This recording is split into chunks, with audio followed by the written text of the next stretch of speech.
आज विश्व हिंदू परिषद और बजरंग दल कर्मकर्ता माने कोरेई अंचल थिबा समस्त मठ और मंदिर परिसर को सफेई कार्य आरंभ करिसेंती। एही परिप्रेक्षी रे आज श्री श्री अनंत पुरुषोत्तम जीव मठ परिसर को सफा करने सह वृक्षरोपण करथिले। बजरंग दलर कोरेई प्रखंड संयोजक भूपति भूषण दास को नेतृत्व में अनुष्ठित एही कार्यक्रम रे बहु कर्मी जोग देथिले। एही कार्यक्रम प्रतिवर्ष परी ए वर्ष मध्य नवेम्बर मासरू आरंभ होई 2 मास जाए चलिबो बोली दलर कोरेई प्रखंड संयोजक कहिसंती। प्रत्येक वर्ष नवेम्बर मासरू आरंभ होई 2 मास काल चले डिसेम्बर शेष पर्यंत।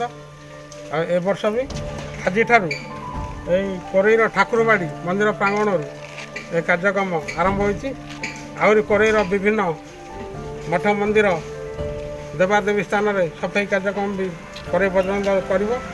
आज आम शुभ कार्य आरंभ कार्यक्रम कोरेईर आहरी विभिन्न अंचल हम आम जो पंचायत सब कम रही से पंचायत आम ए कार्य को पहुँचेबू और प्रधानमंत्री नरेंद्र मोदी जो स्वच्छ भारत अभियान स्वप्न को आम साकार करूँ। कोरेईरू निगम प्रसाद नाथ को रिपोर्ट, जाजपुर मिरर।